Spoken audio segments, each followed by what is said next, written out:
आजकल शेयर बाजार का माहौल या मनोबल कहें बड़ा हिला हुआ है। कंपनियों के तिमाही नतीजे बेहद खराब आ रहे हैं। विदेशी निवेशक 3 महीने में जितने खरीदे थे उससे ज़्यादा 1 महीने में निकाल के जा चुके हैं। यूके के साथ ऐतिहासिक ट्रेड डील हुई, फिर भी बाजार पर कोई खास फर्क पड़ा नहीं। आखिर चल क्या रहा है, कब तक ये माहौल रहेगा? आवाज़ अड्डा में आज इसी पर करेंगे खास चर्चा। नमस्कार, मैं हूं लक्ष्मण राय और चर्चा में शामिल होंगे हमारे साथ विशेष मेहमान, इंडस्ट्री एक्सपर्ट सुनील सुब्रमण्यम साहब हैं, पाइपर सरिका के फाउंडर एंड फंड मैनेजर अभय अग्रवाल साहब हैं, आनंद राठी वेल्थ के ज्वाइंट सीईओ फिरोज अजीज साहब और रॉकसेट कैपिटल के अभिषेक अग्रवाल साहब। आप सही मेहमानों का बहुत बहुत स्वागत हमारे शो में। शुरुआत सुनील साहब आपसे करूं। मुझे ऐसा लग रहा था कि अंतर्राष्ट्रीय मोर्चे पे जो कई बार बुरी खबरों का लोग डर समा के बैठे थे, यूएस के साथ ट्रेड डील होगी, पता नहीं कैसे होगी, क्या होगी, लेकिन इस बीच एक बड़ी अच्छी खबर आ गई कि यूके के साथ ट्रेड डील हो गई और अच्छा रहा, ठीक ठाक रहा। उसके फाइन प्रिंट्स को हम सब ने देखा, लेकिन इसके बावजूद बाजार में कोई जोश दिखा नहीं। इन सब चीज़ों को बाजार ने ऐसा लाइक अनसुना कर दिया है। आखिर चल क्या रहा है? दो तीन चीज चल रहे हैं यहाँ पर। एक चीज है कि हमारी जो मिक्स्ड अर्निंग सीजन रही है और वो एक नेगेटिव कारण है। सेकंड ये है कि एफआईएस के लिए इंडिया से और भी एक दिलचस्प मार्केट चीन के रूप में आ गया है। चीन की वैल्यूएशन इंडिया के वैल्यू से आधा के लेवल पे है, तो उधर भी ऐसा नहीं है स्लो डाउन है, 4% की ग्रोथ रेट है। तो चीन का इकोनॉमी यहाँ पे 4.5 गुना बढ़ा है। तो थोड़ा बहुत उधर यूएस और चाइना में भी एक गठबंधन सा फॉर्म हुआ है। अभी प्रॉपर बीटीए साइन नहीं हुआ है, मगर एक अग्रीमेंट तो हो गया। तो उधर की जो रिवाइवल, स्पेशली एआई जैसे नए उभरते हुए सेक्टर में, उधर एक दिलचस्पी दिख रही है, तो थोड़ा पैसा उधर जा रहा है। सेकंड चीज यहाँ पर है, 2 महीने में जैसे आपने कहा, उन्होंने जो भी पैसा अप्रैल से लाया तो एक ही महीने में निकाल दिया, क्योंकि इनिशियल रिजल्ट्स नेगेटिव थे। और यूएस बीटीए, ये जो कि यूके बीटीए की आप बात करें, वो खाली दो प्रधानमंत्री का सिग्नेचर हुआ है। ये डील तो हमने आवाज अड्डा में ही कुछ महीनों पहले डिस्कस कर लिया था कि फाइनलाइज हुआ है, और अभी कैबिनेट अप्रूवल दोनों तरफा होना है। अमेरिका, यूके में भी और यहाँ भी, तो 1 साल भी लग सकता है। तो ऐसा नहीं कि वो कल से वो हमारी जो इकोनॉमी की हालत है उसको सुधार लाएगी, वो धीरे धीरे होगा। और फाइनल बात यह है कि यूएस इंडिया बीटीए फार मोर इम्पोर्टेंट है। और उधर खबर आ रही है कि हमारी लेटेस्ट ट्रेड टीम जो गई थी वो वापस आ गई 18 तारीख को। तो अभी भी हम अपने स्टांस पे टिके हुए कि अग्री और डेयरी में हम कुछ अलाउ नहीं करेंगे, जीएम को नहीं अलाउ करेंगे। तो उसके कारण ये डील डिले हो रही है, और इसीलिए एफआईएस को थोड़ा इसमें एक डाउट मन में आ गया हो कि अगस्त 1 का डेडलाइन के अंदर अगर ये साइन नहीं हुआ, बस कुछ ही दिन बाकी है, तो क्या 26% टैरिफ लगाएंगे सीधे, जैसे जापान पे किया था, उसके बाद डील साइन हुआ तो 19 पे आ गई थी, या कभी एक इंटरिम डील की तरह कुछ साइन हो जाए और फिर फाइनल डील को फॉल सितंबर अक्टूबर करे। तो इतना अनसर्टेनिटी है इंडिया के सराउंडिंग में, तो वो कह रहे हैं कि मैं वेट करूं। अब उसकी तरफ दूसरी बात क्या है कि जब एफआईएस ने खरीदारी की, वही सेम टाइम में वो पिछले अर्निंग सीजन जैसे डेवलप हो रही थी, डीआईएस ने अपना पूरा कैश बैलेंस जो एक्सेस था, 7.5% तक उनका मार्च एंड में डोमेस्टिक म्यूचुअल फंड का कैश बैलेंस बढ़ गया था, मगर उसको पूरा उन्होंने डिप्लॉय कर दिया। अब 5 सवा 5 के लेवल पे ही है डोमेस्टिक म्यूचुअल फंड्स का कैश, यानी जो एक्सेस था उन्हें डिप्लॉय कर दिया। तो अब इस महीने 30,000 करोड़ एफआईएस ने खरीद बेचा है, डीआईएस में 30,000 करोड़ खरीदा है, मगर उससे ज्यादा नहीं खरीद पाए क्योंकि उनकी एक्सेस कैश को यूटिलाइज कर दिया। और फाइनल बात है, डीआईएस के लिए इस अर्निंग सीजन की शुरुआत हो गई है, तो वो भी स्टॉक स्पेसिफिक, सेक्टर स्पेसिफिक, जैसे अर्निंग्स की रिजल्ट और अर्निंग्स की गाइडेंस आती है उस हिसाब से ही धीरे धीरे डिप्लॉय करेंगे। तो पूरा जो भी एफआईएस बेच रहे हैं उसको खरीदने के लिए वो अभी मन अपना नहीं लगा रहे हैं, तो गिरने दे रहे हैं थोड़े स्टॉक प्राइसेस को। तो ये सब हलचल मची हुई है।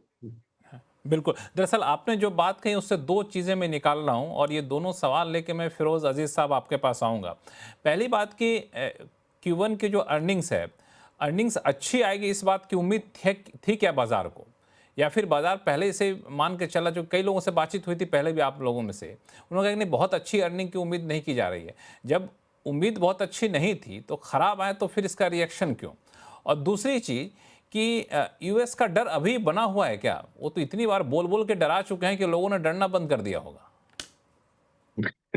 करेक्ट लक्ष्मण जी।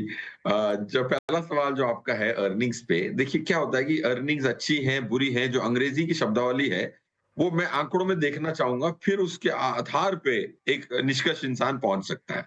अब तक निफ्टी की 19 कंपनियों के रिजल्ट आई। इस 19 कंपनियों की 54% की निफ्टी की वेट है और उसमें उसी यही कंपनियां 19 कंपनियां 1 साल पहले की जो तिमाही थी उसमें कितनी अर्निंग्स उन्होंने कमाई थी, 124 रुपए कमाए थे। इस बार 143 रुपीस कमाई। इस पर इसकी ग्रोथ कहते हैं 15.2%। अगर 19 कंपनियों की ग्रोथ है 15.2% की, तो ये निफ्टी की अर्निंग्स की ग्रोथ अगर किसी की 25 की हो तो मायूस होना चाहिए, जिसकी 5 की हो उसे खुश होना चाहिए। मेरे हिसाब से 15 की अर्निंग्स की ग्रोथ से ज्यादा किसी की उम्मीद नहीं थी। बट आंकड़े नहीं करते, वो 1-2 बड़ी कंपनी की रिजल्ट देखते हैं और घबरा जाते हैं। तो ये पूरी 19 की अब तक का स्कोर बोर्ड है।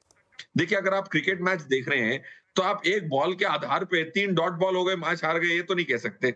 आपको ओवरऑल रन रेट देखना पड़ेगा, कहां तक पहुंचे देखना पड़ेगा, कितने ओवर बचे हैं देखना पड़ेगा।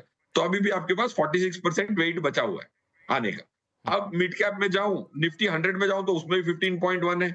मिड कैप की 150 कंपनियों में से 33 कंपनियों का रिजल्ट आ चुका है। 22.8% की वेट का आ चुका है। 20.4% की ग्रोथ दिखा है इन 33 कंपनीज ने। ऑफ कोर्स जाहिर सी बात है ज्यादा कंपनीज की आने बाकी है। स्मॉल कैप में अगर मैं आंकड़े देखूं तो 42 कंपनियों के रिजल्ट आ चुके हैं, उसमें -1.2% की रिजल्ट आई है, डी ग्रोथ आई है। तो ये आंकड़े हैं, इसके आधार पे लार्ज कैप के रिजल्ट्स मेरे हिसाब से अच्छे आए। कोई 1-2 कंपनियों के बुरे रिजल्ट आते हैं तो वो हावी हो जाते हैं हमारे दिमाग के माइंड शेयर पे, ये मेरा मानना है। पॉइंट 1। पॉइंट 2 रहा यूएस का, जो इंडिया रणनीति खेल रहा है वो मेरे लिए मेरे हिसाब से सबसे बेहतर है इंडिया के आवाम के लिए, पॉपुलेशन के लिए। क्योंकि जो पहले डील कर चुके हैं उनकी आप डील की हालत देखते हैं तो एक तरफा डील है यूएस के हित में। और इंडिया अगर डील को डिले कर रहा है तो क्योंकि वो इंडोनेशिया जैसी डील फॉर एग्जांपल उदाहरण के तौर पे नहीं साइन करना चाहता क्योंकि उसमें तो इंडोनेशिया ने तो सब कुछ लिखा लिया उन्होंने। तो ऐसे 19% की टैरिफ प्लस इतने सारे कंडीशन कि आप मेरे से ये खरीदेंगे वो खरीदेंगे, वो वैसी डील ना हो तो चलेगा। माना कि इंडियन एक्सपोर्टर्स आज एक लिम्बो में है, एक आश्चर्यचकित हैं कि करें क्या। मेरे एक क्लाइंट साहब हैं जिन्होंने 125 करोड़ का प्रोजेक्ट लगाया था यूएस के एक्सपोर्ट के चक्कर में, उन्होंने कहा कि भाई अब ये प्रोजेक्ट मैंने होल्ड पे डाल रखा है। ये बेहतर है, short term pain for long term gain, ये डील का करंट स्टेटस है। और यूएस ने भी एक पॉजिटिव संकेत दिया है, उन्होंने कहा कि अगली मीटिंग जो है हम अपनी डेलीगेशन आपके यहाँ भेजेंगे क्योंकि हमें अपने एक्सप्रेस करना है कि हम आपसे डील करना चाहते हैं। तो I think that's the best strategy. And ये डरा जरूर रहे हैं। I think we should not fall for it till the bluff is called out. Abhay Agarwal साहब, इसमें कुछ जोड़ेंगे आप? देखिए, जहाँ तक मार्केट के करेक्शन की बात है लक्ष्मण जी, तो आई आई डोंट थिंक इसमें ओवर एनालाइज़ करना चाहिए क्योंकि मार्च तक मार्केट काफ़ी वीक था, उसके बाद हमने रिकवरी देखी। थोड़ा रिकवरी के बाद जिसने प्रॉफ़िट बनाया, वो थोड़ा बुक कर रहा है। रिज़ल्ट्स मैं कहूँगा on the whole mediocre to average हैं, तो उसमें कोई बहुत बड़ी आउट परफॉर्मेंस नहीं है। तो मार्केट में कोई नियर टर्म पॉजिटिव ट्रिगर नहीं है लक्ष्मण जी अभी, अदर देन द फैक्ट कि अच्छा मॉनसून अच्छा हुआ है, रूरल इकोनॉमी पिकअप करेगी, पर वो उसका इम्पैक्ट हम करंट क्वार्टर में देखेंगे। तो कोई उसको बेट करना चाहता है, वो ज़रूर कर सकता है। बट जो अभी तक पिछले क्वार्टर के रिजल्ट जो अब आ रहे हैं, मैं कहूँगा जैसे आईटी सेक्टर ने काफ़ी डिसअपॉइंट किया, एफएमसीजी ने, नेस्ले के रिजल्ट्स आए, डिसअपॉइंट किया। तो ये एक सेक्टोरल ओवरहैंग है, मूड ऐसा है मार्केट में कि जो नेगेटिव है, जो मिस कर रहा है, लोग उसके बारे में ज़्यादा सोच रहे हैं। तो वो मार्केट का टेक्सचर होता है, हर क्वार्टर में अलग टेक्सचर होता है। एक टाइम आता है जब all news is good news, अभी है कि all bad news is really bad news. तो एक मार्केट को कारण चाहिए था थोड़ा लाइट वेट होने के लिए। मुझे लगता है एक इसको हमें एक टेक्निकल करेक्शन की तरह लेना चाहिए। जो इन्वेस्टर्स अंडरवेट थे, अपॉर्च्युनिटीज़ ढूँढ रहे थे, अगर आपकी कंपनीज़ ने अच्छा परफॉर्मेंस किया है, रिजल्ट्स अच्छे हैं, तो डेफिनिटली लेना चाहिए। और जो मार्केट का जो मूड है लक्ष्मण जी, वो एक शार्प डेली मूव्स में भी दिख रहा है। कोई कंपनी आउट परफॉर्म करती है थोड़ा भी तो अपर सर्किट आ जाता है, कोई कंपनी थोड़ा अंडर परफॉर्म करती है या फिर रेगुलेटरी कुछ नेगेटिव आ जाता है। तो जो फंड्स भी हैं वो भी एकदम अग्रेसिवली ट्रेड कर रहे हैं इस समय। मुझे लगता है कि जो डेली मूवमेंट है या वीकली मूवमेंट है, मार्केट को इस समय इग्नोर करना चाहिए और फोकस ये करना चाहिए कि अपॉर्च्युनिटीज़ कहाँ पे बन रही हैं। जो लॉन्ग टर्म मैक्रो ट्रेंड है इंडिया का अक्रॉस इंडस्ट्रीज़, तो वहाँ पे ये मौका है इस महीने, मुझे लगता है कि इतनी अनसर्टेनिटी है और एंग्जायटी है, उसमें एक एलोकेशन करने का। तो ये आपने कहा, लेकिन अभिषेक अग्रवाल से मैं थोड़ा सा इसको आगे बढ़ के पूछूं, जो अभी कहा भी अभय साहब ने, कि जब निगेटिव न्यूज़ आती है तो बड़ी तेज गिरावट आती है, जब पॉजिटिव न्यूज़ आती है तो उस तेज़ी से बढ़ता नहीं है। तो इसके पीछे क्या वजह होती है? हर सेक्टर में हमने देखा, हमने मिड कैप में भी यही हाल देखा है। फियर वैल्यूएशन फियर है रीजन उसका। फियर का मामला है लक्ष्मण जी, बिकॉज अब क्या हो रहा है कि अगर एक लंबे समय तक हम देखें लास्ट 3 से 4 साल के टेन्योर में, तो पूरी मार्केट में एक ही चीज डिस्कस होती थी, वो थी ग्रोथ। अभी भी जो बात हो रही है पैनलिस्ट के अंदर में, बात हो रही है, अजीज साहब ने जैसे बात कही, 15% एक नंबर गिनवाया। ग्रोथ ग्रोथ को लेके ही बात हो रही थी, ग्रोथ से ही वैल्यूएशन डिटरमाइन हो रही थी कि हम कितना प्रीमियम देंगे वर्सेस ग्लोबल लेवल पे अवेलेबल मार्केट्स को, जहां चाइना एक तरफा नीचे की तरफ जा रहा था इतने सालों से। हमारी इकोनॉमी मोर और लेस, हमारा मार्केट यूएस मार्केट से ही अगर आप देखोगे वैसे ही लिंक्ड, रिटर्न के पॉइंट ऑफ व्यू से आप देखोगे तो वो ट्रेंड आपको कॉमन मिलेगा, और वही हो रहा था। अब हो ये गया कि after Trump has joined as a president and the trade war जब उन्होंने इसको इनिशिएट किया, मार्केट में अब ये फियर जो है वो अब बहुत जबरदस्त तरीके से आ रहा है। अनसर्टेनिटी के साथ मार्केट इतने समय से डील कर रहा है। एक तरफ तो ग्लोबल लेवल पे आप वॉर को डील कर रहे थे, अब उसके बाद आप टैरिफ को लेकर डील कर रहे हो। इसमें ये होता है कि जब भी कोई पैसे कहीं किसी भी मार्केट में लगने हैं, तो अगर वहां पे अनसर्टेनिटी आएगी तो लोग ग्रोथ को एक बार के लिए साइडलाइन करेंगे और सेफ्टी की तरफ जाने लगेंगे। और जब वो सेफ्टी की तरफ जाने लगेंगे तो यूएस ट्रेजरी जो है वो मोस्ट नेचुरल प्लेस बन जाता है किसी के लिए जाने के लिए, और वहां पे फिर डॉलर स्ट्रेंथन हो जाता है क्योंकि पूरी ग्लोबल करेंसी डॉलर में मूव करती है। तो अभी के लिए ग्रोथ को जो है लोगों ने साइड में पार्क कर दिया है। मुझे नहीं लगता कि रिजल्ट इतने खराब आ रहे हैं। अजीज एकदम राइट है, 15% का नंबर अगर हम अभी कहीं भी कंपेयर कर लें, ये बहुत अच्छा नंबर है, मगर ये अच्छा दिखेगा क्यों नहीं? बिकॉज आपके पास एफआई की आउटफ्लो आ रही है, डोमेस्टिक लेवल पे नया इनफ्लो आ नहीं रहा, लोग साइडलाइन में बैठे हैं, एंड ग्लोबल ट्रेंड जो चल रहा है अनसर्टेनिटी का, या जियोपॉलिटिकल रिस्क कह लें, या जियोपॉलिटिकल पॉलिसी फ्रेमवर्क कह लें, ये सारी चीजों का मिश्रण की वजह से मार्केट एक तरफ से लॉक हो गया है। निफ्टी रेंज लॉक हो चुकी है 25,000 के आसपास, और ये मैंने पहले भी कई बार शोज में कह दिया है कि हम इस रेंज से बाहर निकलना हमारे लिए बहुत मुश्किल होने वाला है, बिकॉज कोई भी बहुत बड़ी पॉजिटिव न्यूज हमारे लिए नहीं आ रही। हम बस बच बचा के चल रहे हैं। जनवरी के पॉइंट ऑफ व्यू से अगर हम देखें, इस साल के जनवरी के नंबर से 21,500 की निफ्टी वर्सेस आज हम जहां खड़े हैं, 10% से 12% का रिटर्न हमने बना के दे दिया। मुझे लग रहा है ये बहुत ही एक्सेलेंट है, बट अगर हम एक महीने के हिसाब से कंपेयर करेंगे तो आपको दिखेगा negative return. So again context ये है कि ऐसे सिनेरियो में जो लास्ट 6 महीने से मार्केट में बना हुआ है ग्लोबल फ्रेमवर्क में, वॉर एंड ट्रेड पॉलिसी, उसके हिसाब से तो मुझे लग रहा है हमारे मार्केट ने बहुत ही अच्छा परफॉर्म किया है। बट पैसे बनाने की अगर बात कहेंगे, या यहाँ से अगर वे फॉरवर्ड की बात कहेंगे, तो कंसोलिडेशन फेज है। मुझे नहीं लग रहा कि कहीं से भी इमीडिएटली हमें कोई अप ट्रेंड मिलेगा। इस रेंज में मार्केट मूव करेगा, सेक्टर रोटेशन होगी, ये एक चीज चलेगी, और ये एक अच्छा आउटकम मैं कंसिडर करूंगा against what is already set in the global arena. इससे आपने बिल्कुल सही कहा कि अब तक जो रिटर्न दिया अगर देखें तो डबल डिजिट में है, तो ठीक है।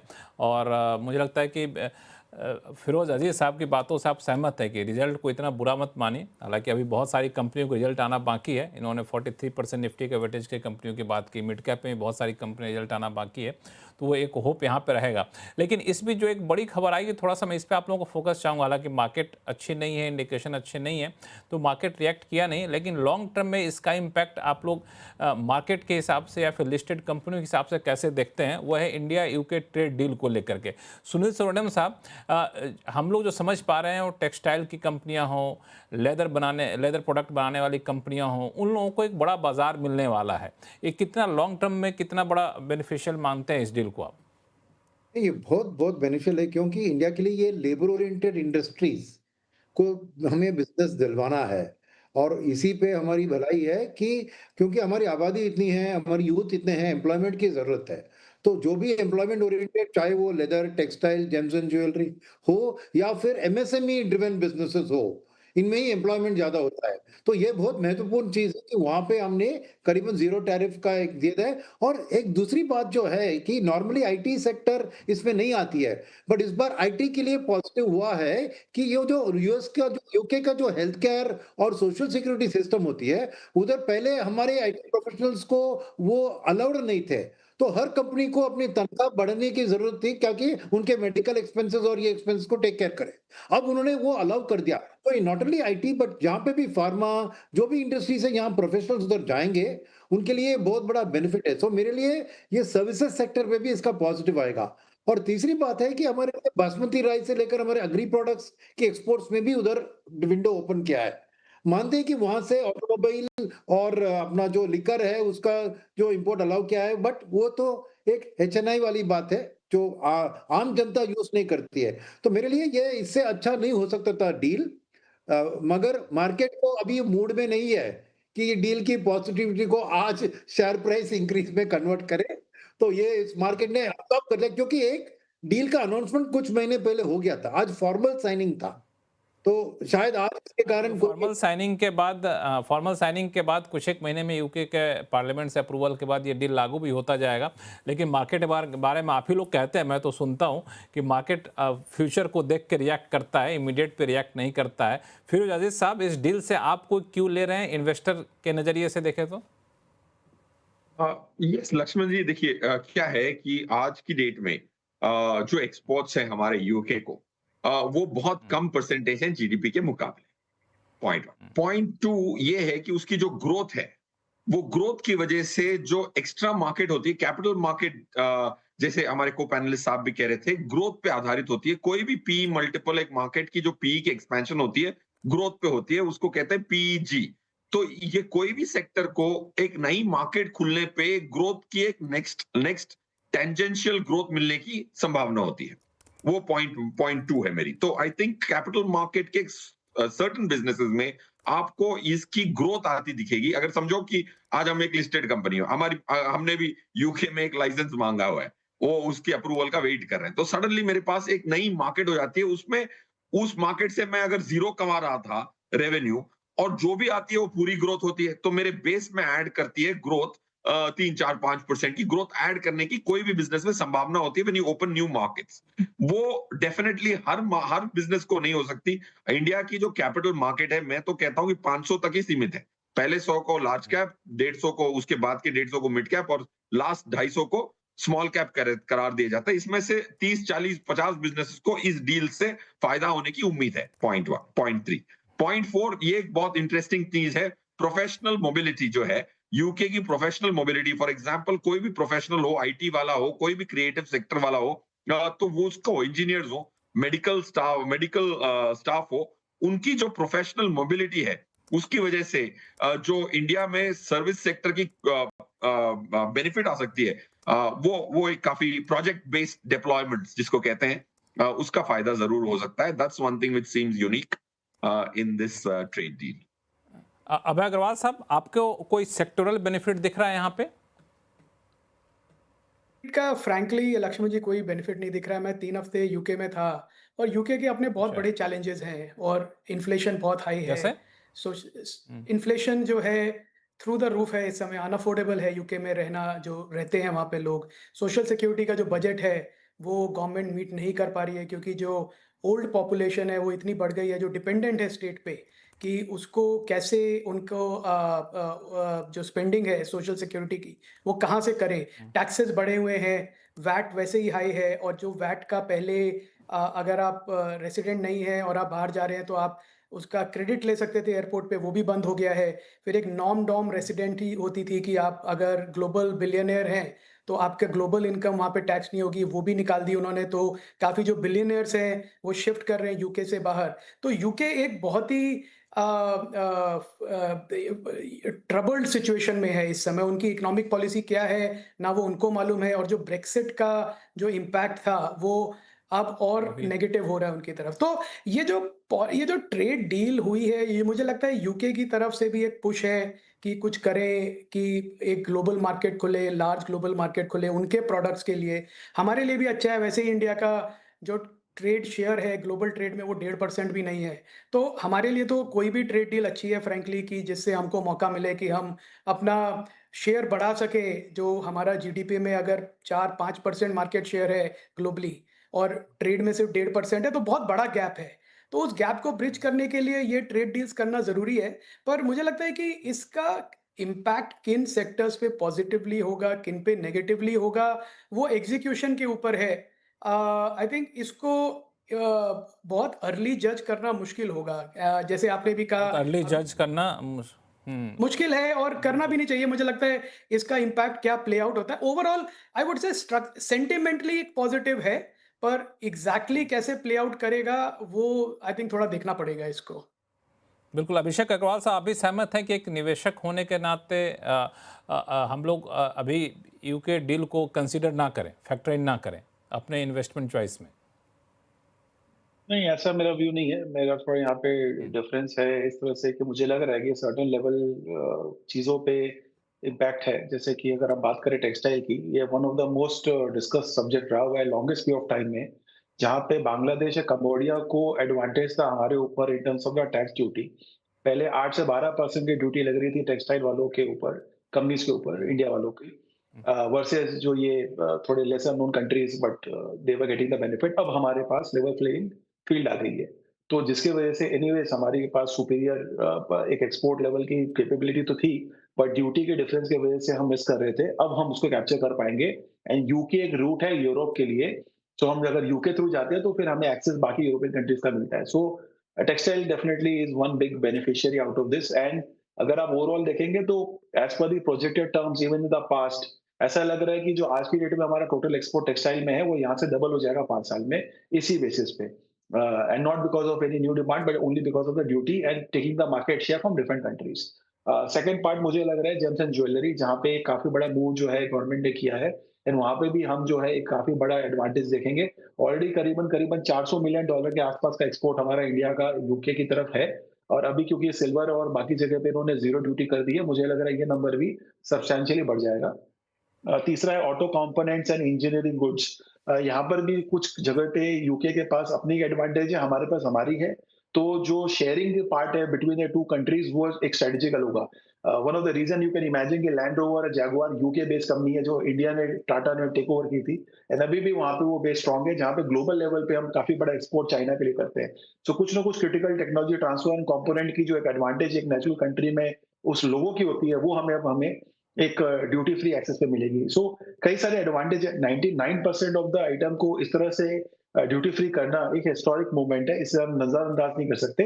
बट ये बात भी राइट है कि क्योंकि ये इतने बड़े समय के बाद कुछ हुआ है तो इमीडिएटली इसका कितना बड़ा बेनिफिट डोमेस्टिकली इंडिया बेनिफिट ले लेगी या हम कौन सी कंपनी को एकदम ही देख लेंगे, उसे असेस करना एकदम ही इजी नहीं होगा। बट ओवरऑल कहूंगा तो पॉजिटिव तो डेफिनेटली है। और कुछ नाम तो लग रहा है कि अगर आप आज के मार्केट के ट्रेंड को देखेंगे तो वो नाम आपको दिख जाएंगे जिन्होंने आउट परफॉर्म किया है और वो नेचुरल बेनिफिशियरी है इस ट्रेड डील को लेकर। बिल्कुल। कई सारी कंपनियां हैं जो नेचुरल बेनिफिशियरी होंगी। फिरोज अजीज साहब, एक कंसर्न कई बार कुछ कॉर्नर में जताया जा रहा है ऑटो सेक्टर को लेकर के, क्योंकि ऑटो सेक्टर को पहली बार इंडिया ने किसी ट्रेड एग्रीमेंट में ओपन किया है फॉरेन कंपनियों के लिए। इस तरह से जो वाइन इंडस्ट्री है उसको लेकर भी जब डील हो रही थी उस टाइम भी कई बार स्टेक होल्डर्स ने कंसर्न जताया था। अब डील के फाइन प्रिंट्स निकल के सामने आ गए हैं, ये कंसर्न आपको भी जायज़ दिख रहा है? देखिए, ऑटो सेक्टर अगर मैं देखूं तो अगर ये यूके डील में जैसे 110% की टैरिफ को 10% लाने की बात हुई है, फॉर एग्जांपल, ये पहली बार, जैसे आपने कहा, एक ऑटो सेक्टर इंडिया का काफी प्रोटेक्टेड सेक्टर रहा है मेरे हिसाब से, एटलीस्ट फ्रॉम ग्लोबल कंपटीशन। वो थोड़ा चेंज होगा। ऑटो सेक्टर में हेडविंड जरूर आएंगी, और बट अब ये जैसे ट्रेड डील है, ये 110 से 10% 5-6 सालों में आने की बात है। और यूके से जो कार्स आती हैं वो इंडिया की जो सेगमेंट्स हैं उसमें ज्यादा compete नहीं करती, but higher end of the segments जैसे Bentleys and Rolls Royces UK से इंपोर्ट होती हैं। सो हमारी जो कार की सेगमेंट है, मैक्सिमम सेल्स उस सेगमेंट में नहीं है, पॉइंट 1। पॉइंट 2, बट डेफिनेटली एक स्ट्रक्चरल चेंज जरूर आएगा इंडियन ऑटो सेक्टर की कंपटीशन में। इंडिया के निफ्टी ऑटो में 15 स्टॉक्स हैं, और उसकी वेट जो है निफ्टी में 7% है। अब रहा सवाल ये कि एक जो कोई भी इंडेक्स होता है, कोई भी सेक्टर होता है, उसकी फ्री फ्लोट पे निर्भर करता है। जैसे बैंकिंग एक सेक्टर है, जिसमें 82% की फ्री फ्लोट है। तो उसकी जो वैल्यूएशंस होती है ना, वो करेक्टली डिस्कवर होती है।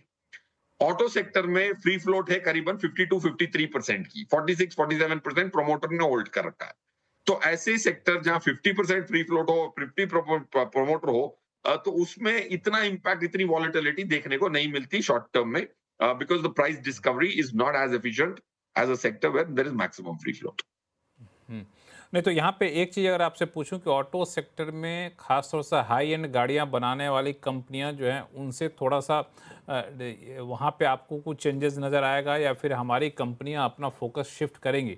क्योंकि हम लोग जो मैं फाइन प्रिंट्स पढ़ रहा था 3000 सीसी से ऊपर की गाड़ियाँ पेट्रोल में, 2500 सीसी से ऊपर की गाड़ियाँ डीजल में, इन सबको ड्यूटी रिलैक्सेशन का फ़ायदा मिलने वाला है। करेक्ट। आई थिंक जो पोर्टफोलियो करंट कंपनीज का है, उसमें ज्यादा बदलाव करने की जरूरत नहीं पड़ेगी। That's the point I was trying to make. इतना बदलाव करने की जरूरत नहीं पड़ेगी, specially top 5 weights of Nifty auto. देखिए, निफ्टी ऑटो की जो अर्निंग्स थी लास्ट ईयर -2.6 से डी ग्रो हुई है। मेरे 990 रुपीस की अर्निंग्स है निफ्टी ऑटो की, उसमें 15 स्टॉक्स हैं, if I am right. I think 970 की है। सो पॉइंट ये कह रहा हूं कि मैं ऑलरेडी एक अर्निंग्स लल ऑटो सेक्टर में हो चुका है, तो बेस जो है वो इतना ज्यादा हाई नहीं है। उसमें ऑलरेडी डी ग्रोथ देखने को मिली है। One of the few sectors, one of the only sectors other than oil and gas which degrew in Nifty. Hmm, ठीक है। अब यूके डील की हमें लगता है सारी बातें आप लोगों ने क्लियर कर दी है। अब जब डील लागू होगा तो सुनील सुरैना साहब सही कह रहे थे, जब डील लागू होगा तब देखा जाएगा। अभी तो थोड़ा सा दूर है क्योंकि बहुत सारी प्रक्रिया इसमें हैं। तो सुनील साहब, अगर इससे हट के मैं आप ही के बातों पे आऊँ, वो था एफआईआईज़ को लेकर के। एफआई को आपने पहले ही सवाल के जवाब में कहा था कि इसको एक दूसरा मार्केट मिल गया है जो ज़्यादा लुक्रेटिव है, वो है आपको चाइना को लेकर के। तो आपको लगता है कि एफआई का निकलना अभी जारी रहेगा या फिर किस लेवल पे जाके वापस आना शुरू करेंगे? जो जिस तो तेजी से निकाला वो तो बड़ा खराब संकेत दे रहा है। देखिए, वो एक 2-3 चीज़ें इसमें। एक है डॉलर की स्ट्रेंथनिंग। डॉलर इंडेक्स कुछ अर्ली 90s के लेवल तक गिरा था, अब वापस 97-98 पे बढ़ गया है। तो strengthening dollar always emerging market flows को प्रिवेंट करता है।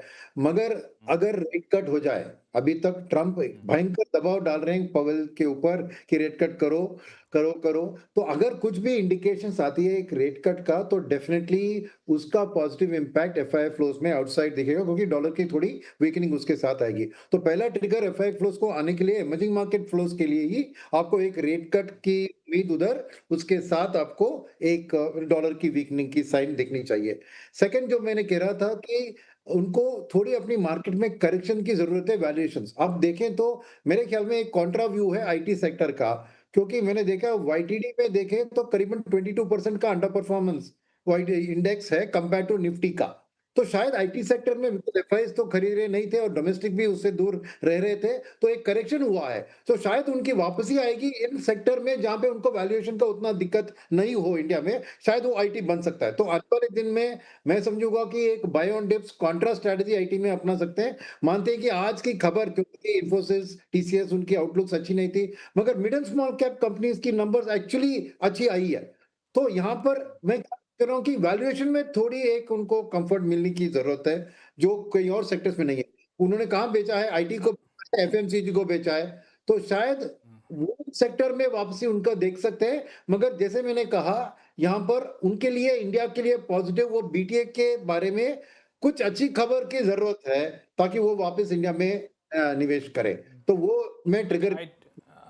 हालांकि आईटी को लेकर सुनील सुरैना साहब, मैंने नोटिस किया है कि आप हर शो में थोड़ा सा कॉन्ट्रा व्यू लेके चलते हैं और होप जगाते हैं आईटी को लेकर के। इस पे बाकी मेहमानों की राय ले लूं ताकि दर्शकों को बिल्कुल एक सही पिक्चर निकल कर आए। अभय अग्रवाल साहब, आपका क्या व्यू है आईटी पे? मैं इसलिए पूछ रहा हूँ ये सवाल क्योंकि अपने हाई से करीब 24% तक नीचे आ चुका है आईटी इंडेक्स। मझिलो कंपनियों की बात करें, मिड कैप, तो वहाँ पे वैल्यूएशन एक कंसर्न रहता है। तो आईटी से दूर रहें या फिर जैसा कह रहे हैं सुनील सुरैना साहब कि अब देर न सवेर एफआई लौटेंगे तो आईटी पे भी अपनी नज़र डाल सकते हैं।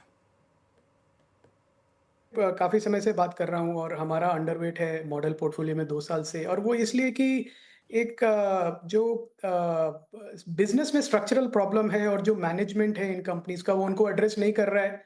वो अपने अलग-अलग कुछ बहाने बनाते रहते हैं कि ग्लोबल मार्केट स्लो डाउन हो गया, डॉलर ऐसा हो गया। पर चैलेंज ये है, जो हम कस्टमर से बात करते हैं, लार्ज एंटरप्राइज कस्टमर्स हैं, उनको अब आदत लग चुकी है कि वो एक ऐसी कंपनीज को फिक्स प्राइस प्रोजेक्ट्स दें जो यूजिंग न्यू टेक्नोलॉजी, जेन एआई जैसे प्रोडक्ट्स यूज करके वही प्रोजेक्ट जो इंडियन सॉफ्टवेयर सर्विसेज कंपनीज अभी भी टाइम एंड मटेरियल बेसिस पे बिलिंग करके करना चाहते हैं, वही प्रोजेक्ट्स अब लिटरली हाफ प्राइस में और हाफ टाइम में इनोवेटर कंपनीज कर पा रही है। तो एक स्ट्रक्चरल प्रॉब्लम है इंडियन आईटी सर्विसेज कंपनीज के लिए, और जब तक वो इस स्ट्रक्चरल प्रॉब्लम को मीट नहीं करेंगे, पहले इसको एक्सेप्ट नहीं करेंगे और एक्सेप्ट करेंगे उसके बाद इसको चेंज नहीं करेंगे। कैपेबिलिटी है पर मुझे नहीं लगता है कि कमिटमेंट है अभी। तो मैं वेट करूंगा ये कमिटमेंट देखने का इनोवेशन की तरफ जाके। मुझे लगता है कि अभी भी कोई भी हमारी large cap companies innovative technologies use कर रही है, अपनी वर्कफोर्स कम कर रही है, प्रोजेक्ट प्राइसिंग कम कर रही है, कॉम्पिटिटिव हो रही हैं। तो जब तक मैं ये कॉम्पिटिटिवनेस नहीं देखूंगा और कस्टमर ओरिएंटेशन जो कस्टमर को चाहिए वो नहीं देखूंगा, तब तक मुझे अब मेरे को नहीं लगता कि हमारे जैसे इन्वेस्टर्स को इंटरेस्ट आएगा आईटी सर्विसेज में एज मतलब एज ए आप अभय अग्रवाल साहब ये कह रहे हैं कि जो क्लाइंट है, वो क्लाइंट जो प्रोडक्ट चाहते हैं वो प्रोडक्ट बड़ी आईटी कंपनियां महंगे में देती हैं, उससे जी। आधी कीमत में जो इमर्जिंग आईटी कंपनियां वो दे देती हैं, राइट? ये यही हो कहना चाह रहे बिल्कुल, बिल्कुल, और ये हो रहा है। आप इस पे रिसर्च कर लें, आप देख लें जो भी बड़े एंटरप्राइज़ कस्टमर हैं, जैसे जेपी मॉर्गन है, सिटी बैंक है, उन्होंने अपनी टीम सब सेटअप कर ली है। कि पहले क्या था, आउटसोर्स होता था, अब इनसोर्स होने लगा है, क्योंकि लोग कहते हैं कि ये मैं ही कर लूँगा छोटी टीम से, मुझे 10,000 लोगों की टीम नहीं चाहिए ये प्रोजेक्ट करने के लिए। मैं 1000 लोगों की ऑनशोर टीम करके मैं ये कर लूँगा। मेरे को स्किल्स चाहिए, मेरे को प्रॉम्प्ट इंजीनियर्स चाहिए जो एआई कोडिंग कहना गलत होगा, पर एआई एप्लीकेशंस बना सके मेरे लिए फाउंडेशनल मॉडल्स पे। हाँ। और हम जो हैं अभी भी कुछ और ही तरीके पे जा रहे हैं। हम अभी भी कह रहे हैं, हमारे में बड़ा मुझे मतलब अजीब लगता है जब कंपनीज के सीईओज आके कहते हैं कि हमने 10,000 आईटी कोडर्स हायर किए। मतलब वो फंडामेंटली गलत है, वो स्टेटमेंट ही गलत है। आईटी कोडर्स होते क्या हैं? वो तो फाउंडेशनल मॉडल्स है और उसके ऊपर प्रॉम्प्ट इंजीनियर्स प्रॉम्प्ट्स लिख रहे हैं। तो ये जो थिंकिंग है ये एकदम गलत है, और मुझे नहीं लगता है कि आईटी सर्विसेज में कोई ग्रोथ आएगी। और अभी भी ये 24-25 टाइम के पी मल्टीपल पे है। हिस्टोरिकली सस्ते हैं, पर जो ग्रोथ है इनके सामने उसके बेसिस पे महंगे हैं, ऐसा मेरा व्यू है। हाँ, बिल्कुल, मतलब आप ये कहना चाह रहे हैं कि जो डिमांड है और सप्लाई उसमें सिंक नहीं बैठ पा रहा बड़ी कंपनियों का। फिरोज अजीज साहब, आप लक्ष्मण जी, किसके साथ हैं? मेरा सुनील साहब के मेरा साथ कि अभय जी के साथ? मैं सुनील साहब के साथ हूँ। सुनील आंकड़े साहब के भी साथ हैं। शायद सुनील साहब के साथ हों। Not from a performance stand point, but Lakshman ji जैसे सर आपने कहा, और हमारे को पैनलिस्ट साहब ने भी कहा कि उनकी जो मॉडल पोर्टफोलियो में अंडरवेट रही है, that is paid of. But I think forward looking अगर मैं देखूं, आपकी 96% की वेट्स की इस क्वार्टर की रिजल्ट आ चुकी है। 10 कंपनियां हैं निफ्टी आईटी में, उसमें से 9 की आ चुकी हैं, और 97% वेट आ गया है, 10.2% की ग्रोथ आई है। कितना भी बोल लें हम, निफ्टी आईटी की लास्ट ईयर की अर्निंग आई 10.6% की अर्निंग्स ग्रोथ आई। 1203 रुपए से बढ़ के 1332 रुपए तक पहुंच गया earning last year full year. तो मेरा ये मानना है कि 10.7% की जो अर्निंग्स ग्रोथ है, बट नैरेटिव उसका काफी ज्यादा खराब है। माना कि थोड़ी टॉप कंपनियों ने अपनी एजिलिटी बहुत कम दिखाई है, बट आई थिंक उनसे जो उम्मीद है, मेरे हिसाब से जो करंट प्राइसिंग है 24-25 पी हो सकती है, बट आई थिंक इसमें निफ्टी आईटी का निफ्टी से out performance 3-4% alpha per annum 3-4 साल के लिए मिलने की उम्मीद है। कुछ जोड़ेंगे अभय अग्रवाल साहब? जजमेंटल नहीं होना चाहता, क्योंकि हर चीज़ एक अपॉर्चुनिटी है मार्केट में। तो हम देखते रहते हैं। तो जैसा मैंने कहा कि हमको अगर लगेगा, और ज़रूरी नहीं है कि मैं ही ठीक हूँ या मेरे को पैनलिस्ट ठीक है, सबका एक व्यू है मार्केट में। पर कॉशन के हिसाब से मैं कहूँगा कि इंडियन आईटी को अब एक आईटी 2 में जाना पड़ेगा। जो आईटी 1 में थे वो मॉडल अब खत्म हो गया है, वो मतलब वो आउटलिव हो गया है। तो मैं भी चाहूँगा कि आईटी सर्विसेज़ कंपनीज़ अच्छा करें, हमें अपॉर्च्युनिटी मिले इन्वेस्ट करने की। तो मैं देखना चाहता हूँ कि आईटी 2 में उनका क्या प्रोडक्टाइजेशन की तरफ, जो सर्विसेज से निकल के हमको प्रोडक्ट्स में जाना पड़ेगा। तो वो प्रोडक्ट्स में जाने का क्या कमिटमेंट है? आईटी 2.0 में हम कैसे जा रहे हैं? अगर गए अच्छा तो फिर बहुत अच्छी बात है, हमें भी अपॉर्चुनिटी मिलेगी इन्वेस्ट करने की। अभिषेक अग्रवाल साहब, आप बचे रह गए आईटी के चर्चा में। तो कुछ नया इसमें ऐड करने जैसा नहीं है जो अभी ने कहा, मैं 100% उनके इस व्यू से सहमत हूँ। अगर हम जस्ट थोड़ा सा कॉन्टेक्स्ट को डिकोड कर लें और एक बार अर्निंग के डिस्कशन को साइड करें, मुझे आप बताइए कि इंडिया ने लास्ट 15 साल में हमारे यहाँ पे हमने क्या इनोवेट किया है जो ग्लोबल लेवल पे हम कह सकते हैं कि जी ये इंडिया, मेड इन इंडिया है। जो नाम है वो सारे स्टार्टअप के एंड्स हैं। तो आप अगर पेटीएम की टेक्नोलॉजी को लेके जाते हैं फ्रांस में, कहते हैं कि भाई हम तो यूपीआई बना के बैठे हैं, तो यूपीआई सारा का सारा स्टार्टअप का क्रिएटेड है। आप ये बताइए इन्फोसिस और टीसीएस और विप्रो ने क्या किया है ऐसा? वो कर रहे हैं जो उन्होंने 20-25 साल से जो बिजनेस मॉडल बनाया है, जो एक तरह से कॉस्ट आर्बिट्राज या ह्यूमन आर्बिट्राज या स्किल आर्बिट्राज रहा, उसी गेम को ही इन्होंने स्केल करते हुए आज तक वो बिजनेस चला रहे हैं। एआई के ज़माने में जहाँ पे ये कोडर की जो बात एकदम एग्रीड है कि जब आपके पास चैट जीपीटी आके जब उन्होंने सी प्लस प्लस और पाइथन को पूरी तरह से खत्म कर दिया है, अब कोडर ही नहीं चाहिए, तो फिर आप क्या कर रहे हो हजार-हजार लोगों को हायर करके? तो मैन पावर का जो एडवांटेज होता था ना, वो खत्म हो चुका है। अब आप लेवल प्लेइंग फील्ड पे आ चुके हो, जहाँ पे आपको समझना पड़ेगा कि अब हर एक कंपनी एक टेक्नोलॉजी कंपनी हो चुकी है, इंक्लूडिंग मैन्युफैक्चरिंग। सो यहाँ पे अब सिर्फ एक pure IT company traditional business करके आगे नहीं जा सकती।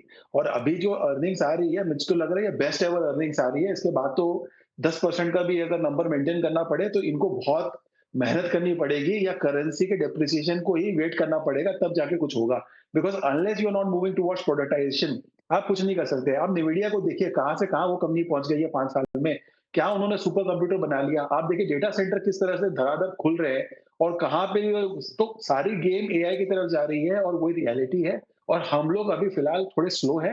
इंडिया के अंदर में मैक्सिमम इनोवेशन अगर कहीं हो भी रहा है इस नाम पे, तो वो स्टार्टअप के इकोसिस्टम में ही हो रहा है। जायंट कंपनी जिनके पास इतना बड़ा कैश पड़ा हुआ है, वो उसको लेके कुछ भी ऐसा नहीं कर रहे जिसको लेके हम इस डिस्कशन को आगे बढ़ा सके। तो मुझे लग रहा है कि we are behaving like a frog, जो उस पानी को हॉट होते हुए वेट करना चाहता है, और अगर टाइमली जंप नहीं मारेंगे तो मर जाएंगे। So that's the feeling I have for the IT sector, at least the big ones और लिस्टेड वंस। हालांकि अभय साहब और अभिषेक जी, आपका दोनों लोगों की जो राय है वो दरअसल कंपनियों के काम करने के तौर तरीके को लेकर के है, उस पर आप जा रहे हैं। और जो सुनील साहब और फिरोज साहब कह रहे हैं वो आंकड़ों के आधार पर अपनी बातों को रख रहे हैं। हालांकि आने वाले दिनों में जब हम लोग चर्चा करेंगे तो फिर देखेंगे कि क्या सही निकलता है। लेकिन अगर मैं अभिषेक जी आप ही से पूछ लूँ कि अगर अभी किसी को आईटी पे दांव लगाना हो तो मिड कैप रखें या फिर लार्ज कैप जाएं, क्योंकि लार्ज कैप काफ़ी गिरा हुआ है, मिड कैप का वैल्यूएशन काफ़ी बढ़ा हुआ है। ये इसलिए है क्योंकि यहाँ क्लियर डिवाइड है कि आपको बिजनेस जो है वो इतनी जल्दी से मिलता नहीं है। आपके पास एक फिक्स क्लाइंट है, एक सर्टेन काइंड ऑफ चीज आप रिन्यू करते हो, आपके पास एक कॉन्ट्रैक्ट है जो आप लंबे समय तक चलाते हो। तो सीधी सी बात है कि अगर मुझे रिस्क कवर्स होना है और मुझे एटलीस्ट विजिबिलिटी चाहिए कि भाई कोई कंपनी 10-12% की अर्निंग ग्रोथ दे रही है, तो बड़ी ऑब्वियस है कि मैं आज कैप में जाऊंगा। और यही रीजन है कि वैल्यूएशन में भी इतना बड़ा डिफरेंस हो रखा है। और मैंने ओपनिंग स्टेटमेंट में भी कहा है कि मार्केट ग्रोथ नहीं, सेफ्टी ढूंढ रहा है। और अगर अभी सेफ्टी के पास जाना है तो 100%, भले ही लार्ज कंपनी थोड़ी स्लो चल रही है, एक तरह से जो एक्सपेक्टेड है वो नहीं कर पा रही, बट फिर भी जो नंबर्स हैं या जो कॉन्ट्रैक्ट उनके पास अवेलेबल है, उसके बेसिस पे अगर आप बात करें तो एटलीस्ट सेफ्टी के पॉइंट ऑफ व्यू से large cap is a better bet than going into any kind of mid cap company. Firoz Aziz साहब, लार्ज कैप आईटी में। सर मैं मानूंगा कि मिड कैप की जो वैल्यूएशंस हैं उसके आधार पे भी आप मिड कैप ही खरीदें।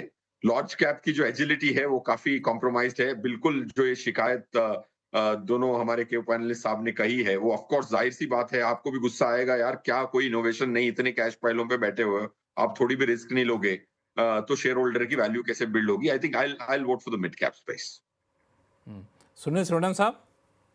नहीं, मैं देखिए मेरा व्यू है कि एफआईएस की वापसी जब होगी वो जरूर आईटी में खरीदारी करेंगे, क्योंकि पैसिव आईटी फंड्स भी 10% का एमएससीआई इंडेक्स में आईटी का वेटेज है, तो उतना खरीदारी उनकी तरफ से आएगी तो वो लार्ज कैप भी बढ़ेगी। तो मेरा मानना है कि आप इक्वली डिवाइड करें, क्योंकि निफ्टी इंडेक्स आईटी इंडेक्स में ज्यादातर लार्ज कैप वेटेज है, तो इसलिए आप एक इक्वल डिवेटेज कीजिए। मैं मानता हूं कि agility mid and small cap ITs में ज्यादा है, मगर वैल्यूएशन में वो है, मगर लार्ज कैप आईटीज में इतनी जो मायूसी है उसके कारण जो गिरावट हुई है, वही में मेरा मानना है कि जब माहौल ठीक होगा एफआईएस की वापसी के लिए, स्मेल द मनी, मैं खाली पैसे को चेस कर रहा हूँ। क्योंकि आज मार्केट में जो दिक्कत आ रही है, वो 30,000 करोड़ की एफआईआर सेलिंग इसी महीने में हुआ है। उसी के कारण ये सब दबाव आया है। तो जब वो वापस आएँगे ना, तो कहाँ जाएगा पैसा? जहाँ पे उनको थोड़ी वैल्यूएशन के कम्फर्ट इस करेक्शन के कारण आई है, तो मेरा मानना है कि वहाँ पे भी थोड़ी बाउंस बैक आपको देख सकेंगे। तो इक्वल वेट कीजिए आप, एक मिड कैप पैक को रखिए और एक लार्ज कैप पैक को रखिए। दोनों में आपको ठीक है। अच्छी अपॉर्चुनिटी मिलेगी। ठीक ठीक। बस आईटी वाली चर्चा को यहीं ख़त्म करेंगे, लेकिन एक चीज़ मैं अपने एक्सपीरियंस से बता दूं, जो अभिषेक अग्रवाल साहब, अभय अग्रवाल साहब कह रहे थे, उसको हमने फील किया। जो गवर्नमेंट पॉलिसी में देखता रहता हूं कि गवर्नमेंट का एक बहुत बड़ा टेंडर मिला एक बड़े आईटी कंपनी को, वहाँ संभल नहीं पाया। तो मैंने जाकर ऑफिसर से पूछा कि इतनी बड़ी कंपनी को टेंडर दिया, क्यों नहीं संभाल पा रहे हैं? बोला कि अरे यार, नाम बड़े थे और जो उनके स्टाफ है वो इंटर्न है, कोई ट्रेनिंग टाइप से लोग, उनको समझ में आ नहीं रहा है, वो पता नहीं कैसे काम कर रहे हैं, इसी वजह से सारा कुछ घालमेल हो रहा है। तो ये जो थिंकिंग है ना, वो काम करने का तरीका वाकई ज़मीन पर भी कई क्लाइंट को दिखता है। गवर्नमेंट भी वहाँ पे उस कंपनी की क्लाइंट ही थी। खैर वो सुधरेगा, सबको अपने अपने समय पे पता चलता है करना क्या है। लेकिन आईटी पे चर्चा को यहीं ख़त्म करते हैं। आप देख रहे हैं आवाज़ अड्डा और हम लोग चर्चा कर रहे हैं शेयर बाज़ार को लेकर के। शेयर बाज़ार में पिछले कुछ दिनों से, कुछ हफ्ते से कहें तो आईपीओ की बहार फिर से आ गई है। करीब 5 आईपीओ आ चुके हैं, 5 आईपीओ और आने वाले हैं। तो सुनील जी, आईपीओ को कैसे देखा जाए? ऐसा भी तो नहीं है कि आईपीओ में पैसे जा रहे हैं, इस वजह से मार्केट में थोड़ा सा लोग सुस्त पड़े हुए हैं? नहीं, वो भी एक कारण है क्योंकि इतना भयंकर आईपीओ, बड़े-बड़े आईपीओ आए हैं और आ रहे हैं, तो नेचुरली थोड़ा लिक्विडिटी सेकेंडरी मार्केट से डीआईएस का उधर जा रहा है, आइदर थ्रू क्यूआईपी रूट या फिर तो ना वो अपना जो कोटा होता है इनका, इंस्टीट्यूशनल कोटा को सब्सक्राइब करना, जरूर उसका इम्पैक्ट आपको सेकेंडरी मार्केट में दिखेगा। मगर आईपीओ के बारे में मेरा मानना है कि देखिए, क्या कारण है आईपीओ लाने के लिए, वो देखना पड़ेगा। क्योंकि अगर वो अपने बिजनेस में निवेश करने के लिए पैसा रेज कर रहे हैं या अपने जो डेट लेकर उन्होंने जो बिजनेस को बढ़ाया था उसको रीपे करने के लिए रहे हैं, तो वो बहुत बड़ी अच्छी आईपीओ है। मगर अगर प्रमोटर अपना स्टेक डाइल्यूट कर रहा है, और यहाँ पे भी मैं देखूंगा कि अगर वो प्राइवेट इक्विटी वाले हैं जिन्होंने छोटी साइज से वो कंपनी को बड़े करने में अपना मदद किया है, अपना रिस्क कैपिटल दिया है, वो निकल रहे हैं, वो ठीक है।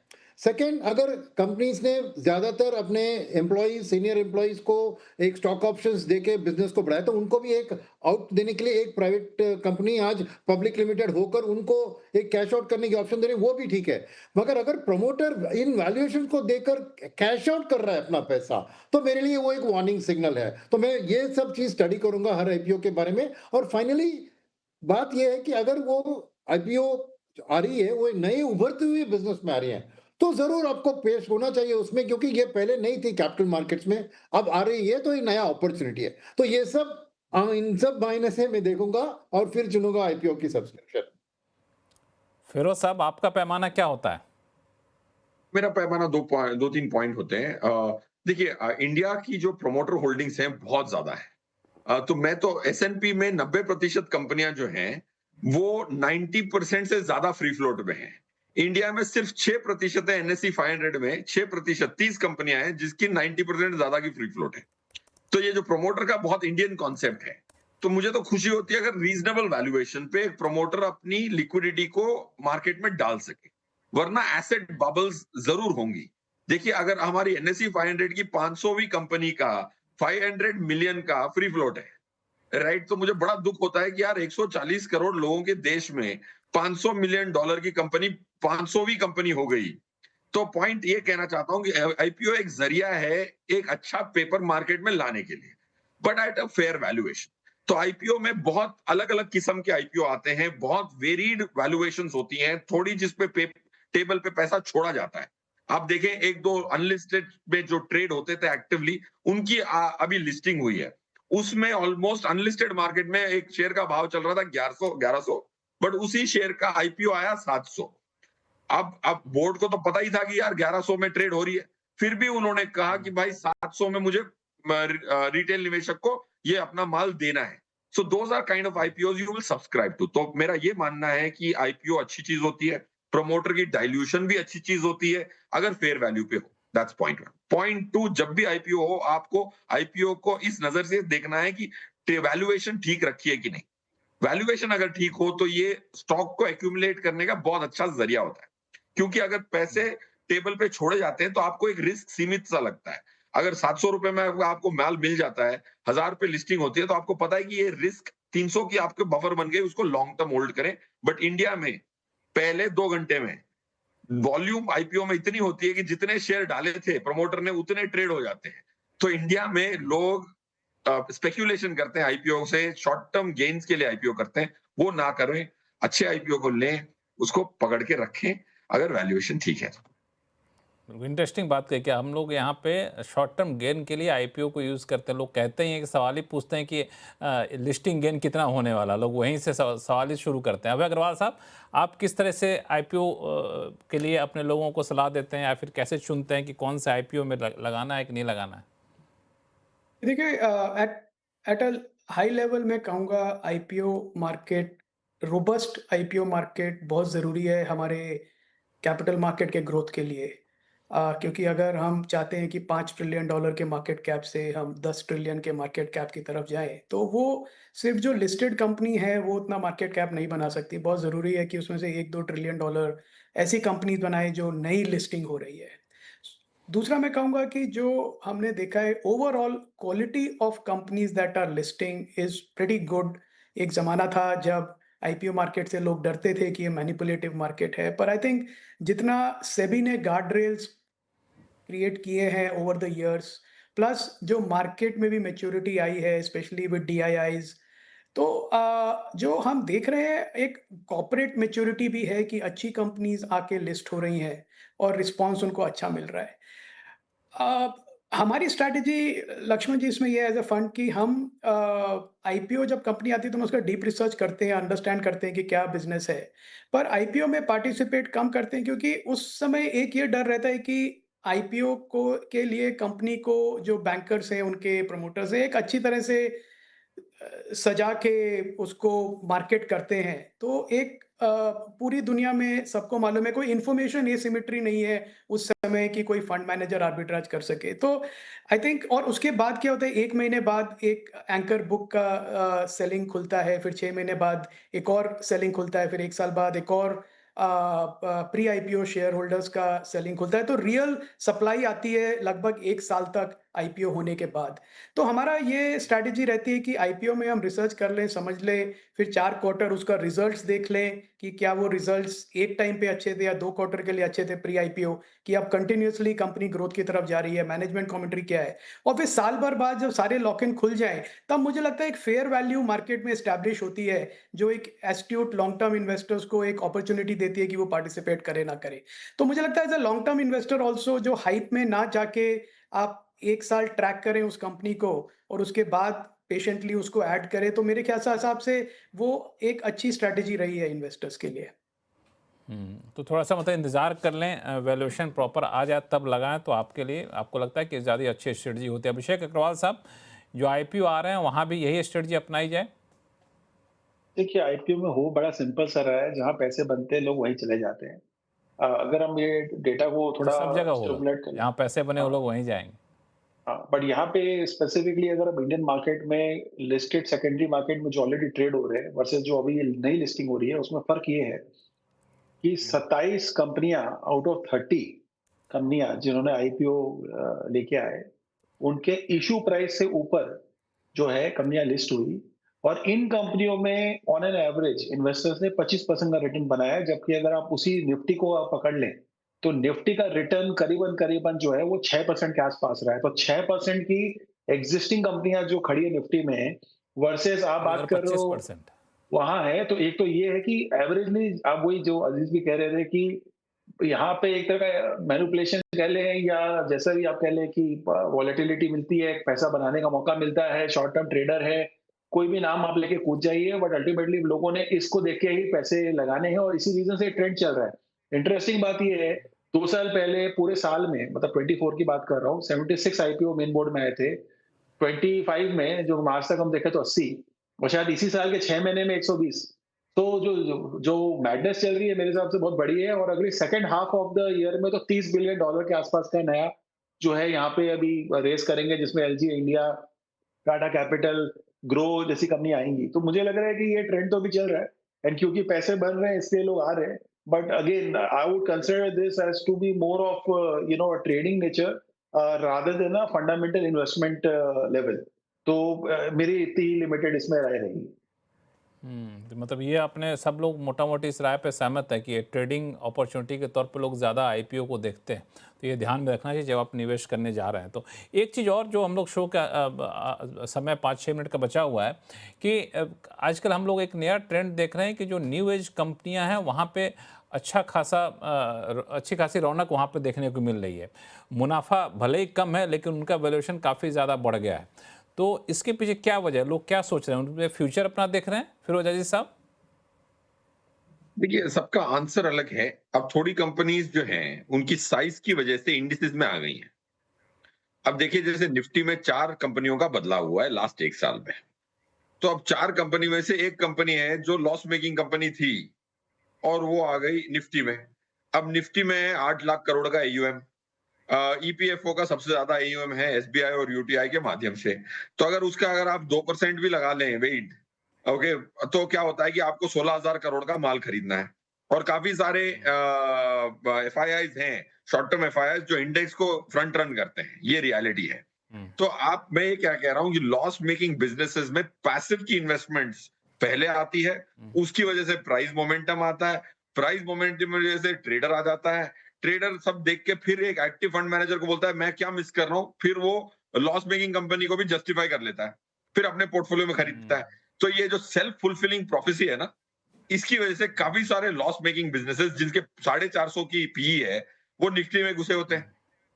अब आप देखें निफ्टी की, मैं आपको एक बहुत अनोखी बात बताता हूं। आप एनएससी की वेबसाइट में निफ्टी की पीई देखेंगे 22-23 की आएगी। आप 50 कंपनियों को एक एक्सेल शीट में डालें, उनकी पी लें और उसकी वेटेज डालें और उसको वेटेड एवरेज करें, 35 की आएगी। अब मैंने एक सवाल पूछा एक एक्सपर्ट साहब से। सॉरी लक्ष्मण सर, ऐसा क्यों? हाँ, ये ऐसा क्यों? ये लोगों को पता होता नहीं है। सब कहते हैं कि 22 की पी है निफ्टी की। तो भाई 50 कंपनियों को आप लिस्ट में लगाएं और वेट्स डालें और एक्सेल शीट पे कैलकुलेट करके देखें हर इंडिविजुअल कंपनी की वेट के हिसाब से। जब एनएससी कैलकुलेट करती है, कोई फॉर्मूला पढ़ता नहीं है, सब सुनते हैं, बताते हैं आपको। आप देखें, उसका एक फॉर्मूला है, फ्री फ्लोट की वेट से मल्टीप्लाई करता है एनएससी निफ्टी की पी कैलकुलेट करते हुए, इसीलिए उसकी 22-23 की आती है। अगर आप वेटेड एवरेज इंडिविजुअल कॉन्स्टिट्यूएंट्स की इंडिविजुअल वेट से उसकी पीई को मल्टीप्लाई करके आप देखेंगे 35 के ऊपर आती है निफ्टी की पीई। क्योंकि अगर एक कंपनी 450 पीई पे होती है, उसकी अगर वेट होती है 1.2, तो वो पीई को, निफ्टी की पीई को 1.86% से बढ़ा देता है। तो 1.86 टाइम्स से बढ़ा देता है। तो पॉइंट ये कह रहा हूं कि ये जो लॉस मेकिंग बिजनेसेस हैं, वो पहले पैसिव के अंदर आते हैं। पैसिव के अगर आने से मोमेंटम आता है, मोमेंटम से बहुत सारे बोलते हैं फ्लैग पैटर्न आ गया, तो फ्लैग पैटर्न आ गया तो बहुत सारे ट्रेडर घुस जाते हैं। ये सेल्फ फुलफिलिंग प्रोफेसी है। फिर एक्टिव फंड मैनेजर जस्टिफाई करता है, हाँ यार कुछ तो होगा। फिर वो अपनी रिपोर्ट पढ़ के रिपोर्ट में ऐसा एक तड़का डालता है कि यार ये जस्टिफाई कर देता है कि ये स्टॉक तो बनता है, जस्टिफाई करता। फिर लास्ट में वो घुसता है। Right? This is the actual reason why several businesses have got तो ऐसे में इन्वेस्टर क्या करे? अभय अग्रवाल साहब? आंसर आई थिंक फिरोज ने दे दिया ऑलरेडी। उसमें उनके जो जवाब है वो बड़ा क्लियर है। आई थिंक इन्वेस्टर को एनालिसिस करना चाहिए कि मैं क्यों ले रहा हूँ, क्या ले रहा हूँ। स्टोरी है कि फंडामेंटली अगर 3 लाख करोड़ की मार्केट कैप है, तो ये 3 लाख करोड़ की मार्केट कैप के सामने मेरी दूसरी क्या अपॉर्चुनिटीज है इन्वेस्टमेंट की, और इससे मेरा क्या रिटर्न बन सकता है। क्या ये 6 लाख करोड़ का बिजनेस बन सकता है 3 से 5 साल में? सो आई थिंक एक सिंपल एनालिसिस करें तो पता चल जाएगा। बिकॉज जस्ट बाय फ्लोज की वजह से कोई मार्केट, और फिर उसके बाद एकदम ठीक है, कई बिजनेसेस हैं जो जस्ट फ्लोज की वजह से, पैसिव फ्लोज की वजह से वैल्यूएशंस एस्केलेट हो जाती हैं और फिर एक नया नैरेटिव बनता है।